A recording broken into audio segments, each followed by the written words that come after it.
What's up, guys? Zuch here. Today I'm going to be revisiting my replay review series. For those who don't know what I'm talking about, in the past I've been accepting user-submitted games that they wanted me to analyze.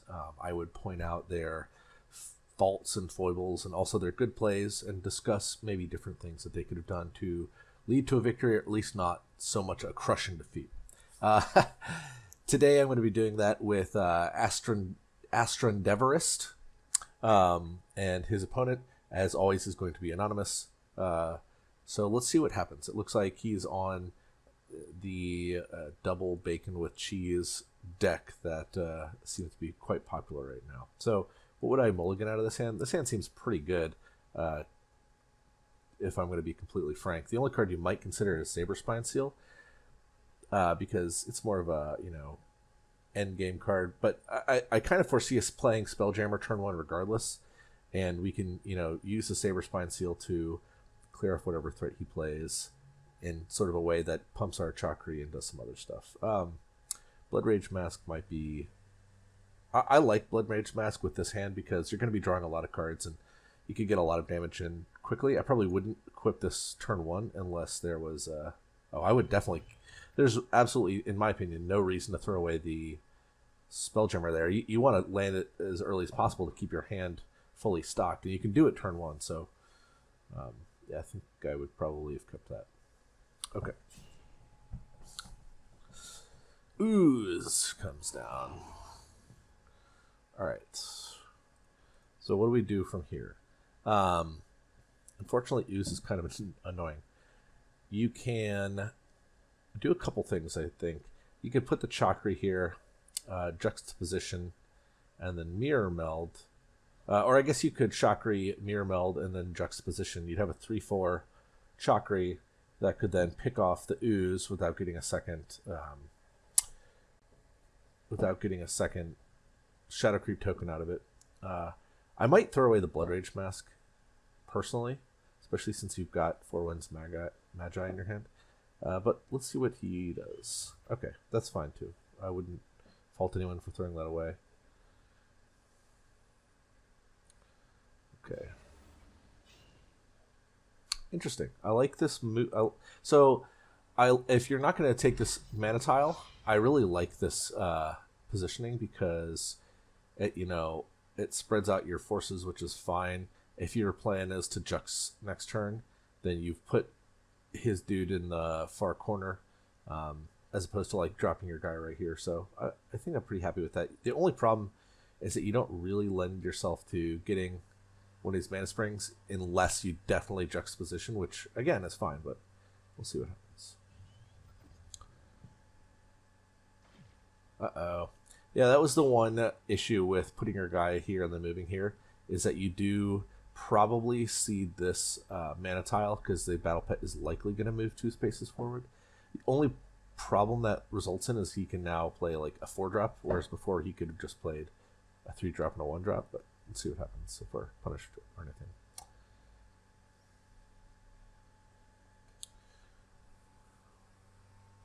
Shadow Nova, interesting.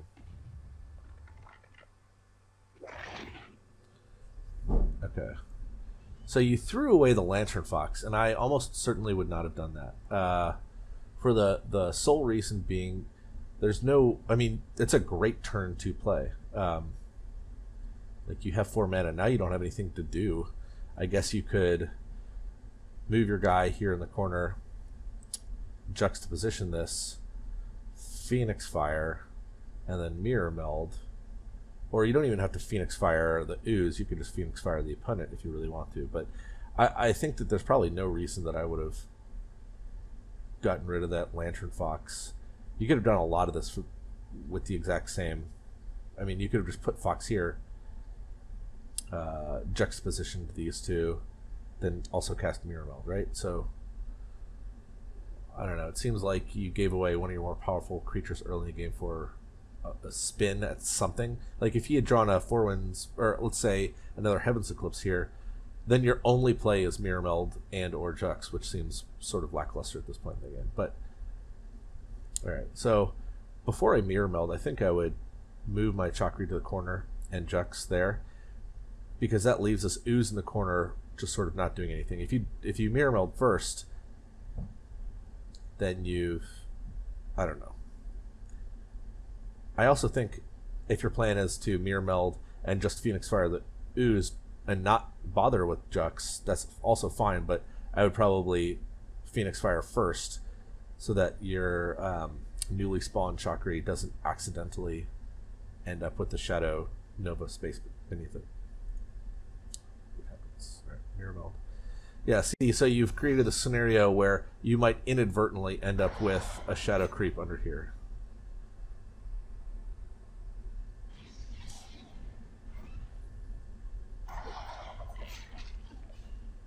Alright. You got pretty lucky that you had the 1 in 3 chance where it spawned underneath your general. But it was sort of an unnecessary risk. I paused it. So one thing to keep in mind here is that, yes, you want to be dealing damage to your opponent, but now you've created a scenario by attacking your opponent where he can remove the last durability on your Blood Rage Mask just by attacking you. So if you had not attacked, you would have had 2 durability, which would have demanded that he do something additional to get rid of this durability. All right. Let's see what our opponent has. Spectral Blade. I don't know, that's kind of annoying. It's not the worst, though. Ephemeral Shroud? Yep, okay. Well, you got sort of lucky in the sense that... Alright, I think it definitely get rid of that. Yes. Okay, what I think I would do here is the following. I would move my Chakra here. I would put the Chakra here. So you can have the potential to get 7 mana this turn. And the way you do that is you have to put a creature on here and here. The only way you can do that is moving the Chakra here, putting another Chakra in this, and then either moving onto this Mana Spring or Arcane Hearting onto this Mana Spring. I think either of those are fine. I would probably use the Arcane Heart here, then Heaven's Eclipse. No, you can't do that. You have to move up and cast Heaven's Eclipse. So I think I would still do that. Yeah. I think I would put the Chakra here, come up here, Heaven's Eclipse, and see what happens. No, okay. So by casting this first year, you cannot any longer play the Chakra, which is kind of unfortunate.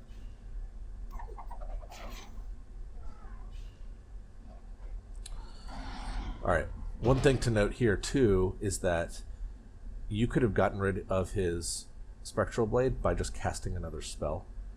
Be it, I mean, if you would come here and put the Chakra down and cast Heaven's Eclipse, you could have interfocused the Chakra. That would have gotten rid of the Spectral Blade by itself. So that at that point, you could attack the Ephemeral Shroud, get rid of it, and you'd have a, I guess, something Chakra. Anyway, and you cleared off the Ephemeral Shroud with your general, which again you lost the artifact, which you didn't really need to.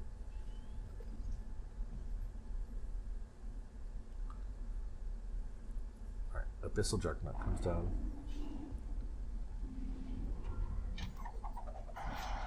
Okay, what do we do here? I think you probably get rid of this juxtaposition because you don't need a lot of them. I wonder how close you are to actually winning here. If you hit like a Saber Spine Seal, could you do it? Or a Mirror Meld? If you hit a Mirror Meld, could you do it?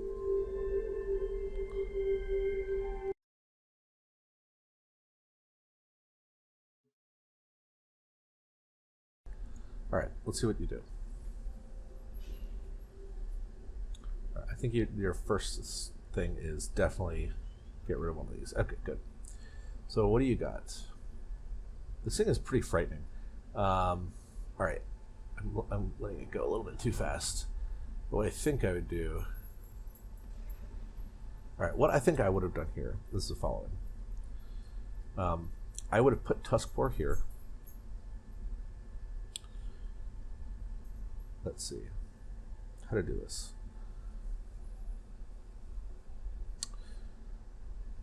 I think you could have juxtapositioned his Abyssal Juggernaut pretty far away and done it in a way that, like, because right now, I don't know, you're sort of in a pickle, right? You can Arcane Heart, but he gets to pick it off wherever it goes. He gets to pick off this Spelljammer with his Abyssal Juggernaut. By Tusk Boring and then juxing the Tusk with Abyssal Juggernaut, you sort of get it out of the picture, even if you're not doing anything else with that mana. Well, you might not be done, by the way. Okay.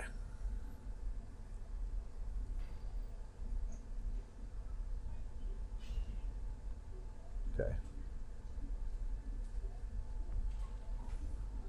Doesn't really do anything though, because he can. I mean, you're not like getting it out of the way.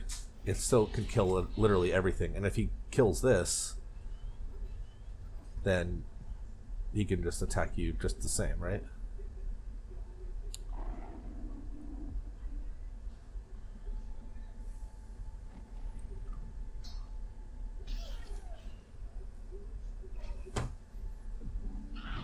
Alright, let's go. A little too fast right now. Alright, so you equipped your artifact, and you replaced the other thing. Alright, you have a 4-1 smash check. How good is that?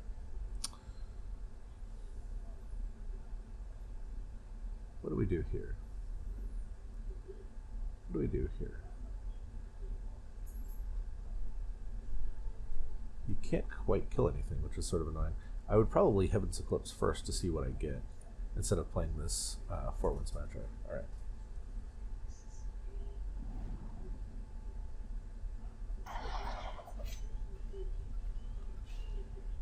Okay.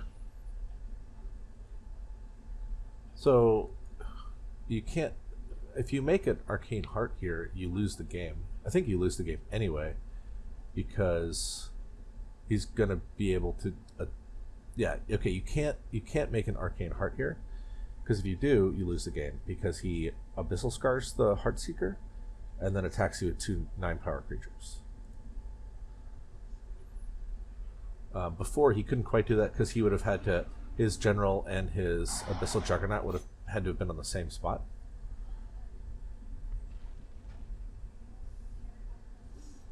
I feel like if this was going to be your play, you needed to kill this Abyssal Juggernaut. Because as it stands, you have an 8-9 here. Yeah. Yep. And that's all she wrote. I guess he didn't have Abyssal Scar on, but he just needed one thing. Yeah. Alright. So there you go. I thought that my overarching assessment is I think you replaced some cards that you probably shouldn't have replaced. Specifically the 3-drops at the beginning of the game. The Spelljammer I think would have been a great turn 1 play. And I think that the Lantern Fox would have been a great turn 2 play. I also think that there was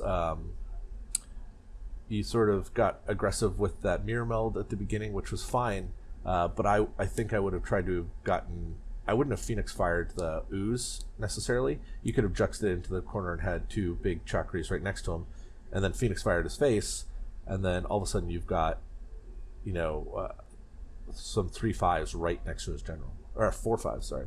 And then there was that one turn where you juxed your Chakri with his Abyssal Juggernaut, but that didn't really do anything. You didn't get the Juggernaut out of the picture, and you didn't sort of get your Chakri right in his face. Like, you could have almost just been attacking there, and that would have been pretty, you know, a pretty solid move. Anyway, that's my sort of overarching assessment. I hope it's helpful, and if you are interested in participating in the replay review series, feel free to